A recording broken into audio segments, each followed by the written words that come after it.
Meu irmão, minha irmã, louvado seja nosso Senhor Jesus Cristo, para sempre seja louvado. E hoje queremos louvar o Senhor pelo apelo que Ele faz a cada um de nós, a todos nós, para buscarmos a unidade. Não só a unidade de nossa família, não só a unidade com os amigos ou com membros da mesma igreja, mas naqueles que acreditam nele. E o ponto de partida é aquilo que lemos no capítulo 17 de São João, versículo 21. Mas eu vou ler o versículo 20 para situar você melhor em todo o contexto. É Jesus que está se voltando ao Pai e rezando. Não rogo somente por eles, mas também por aqueles que por sua palavra hão de crer em mim, para que todos sejam um. Assim como tu, Pai, estás em mim e eu em ti, para que também eles estejam em nós e o mundo creia que tu me enviaste. Para que todos sejam um e o mundo creia que tu me enviaste. Aqui está o fundamento do movimento que nós chamamos ecumênico, movimento ecumênico. O movimento ecumênico compreende a união, a aproximação, a busca da unidade entre aquelas igrejas que têm em comum Jesus Cristo, que o aceitam como Filho de Deus, como Salvador, como irmão, como amigo, como mestre. Que todos sejam um.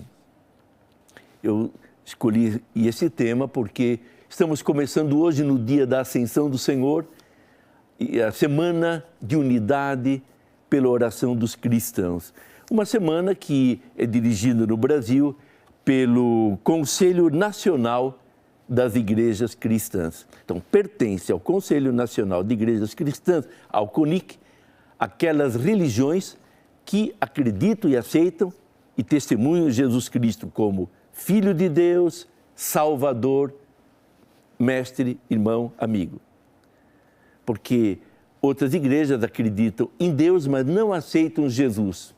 Não aceitam Jesus como Filho de Deus ou como Salvador, aceitam como mestre. E também tem aqueles que só creem em Deus, não creem em Jesus Cristo. Aí nós trataremos do diálogo interreligioso. Mas hoje, então, estamos voltados para o ecumenismo. É possível a união das igrejas cristãs? Será que um dia vamos conseguir atingir esse objetivo para que todos sejam um e o mundo acredite naquilo em mim? Quer dizer, nós somos chamados a testemunhar a unidade para dar testemunho de Cristo. Mas é possível tal unidade? Eu diria que do ponto de vista humano não é possível. Por quê? Porque nossas igrejas têm grandes diferenças entre si. Há mágoas, há ressentimentos que foram cultivados durante séculos. Há feridas abertas à flor da pele. Há diferenças teológicas de todos os tipos. Enfim, há uma infinidade de situações que a gente diz impossível. Do ponto de vista humano, não é possível. E do ponto de vista de Deus? Aí tudo fica diferente. Porque, do ponto de vista da fé, a palavra de Deus é clara. Lemos em Mateus 17, 21. Se tiverdes fé, disse Jesus, nada vos será impossível. Nada vos será impossível. O anjo já havia dito a Maria, a Deus nada é impossível.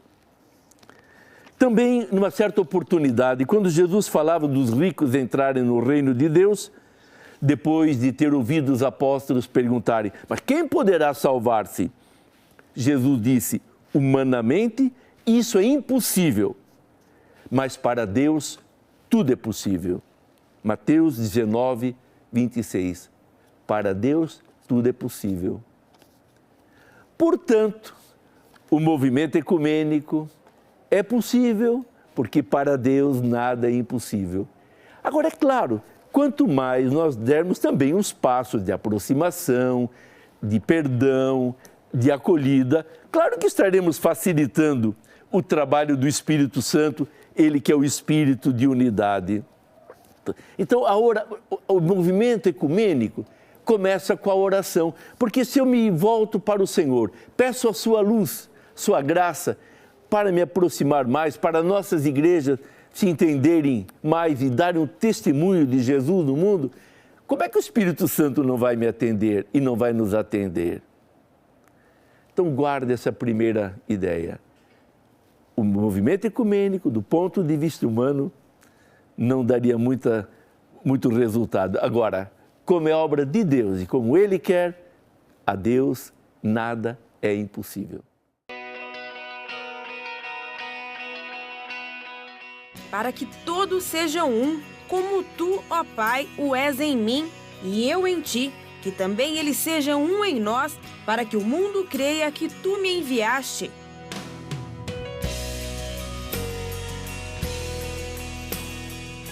Ecumenismo é a busca da unidade entre as igrejas cristãs, cristãos que pertencem à mesma família da fé, em um trabalho conjunto para a construção de um mundo melhor. É uma forma de viver a fraternidade e, nesse sentido, eu penso que ele tem que se abrir para os grandes problemas da sociedade. É muito mais fácil reunirmos-nos como igrejas cristãs para defender a vida, o meio ambiente, a dignidade humana, os direitos humanos. No princípio, todos seguiam a Jesus Cristo. E antes da institucionalização da igreja, a fé era uma, como Jesus gostaria. Hoje, esse sentimento que move os nossos corações é justamente no retorno desse espírito.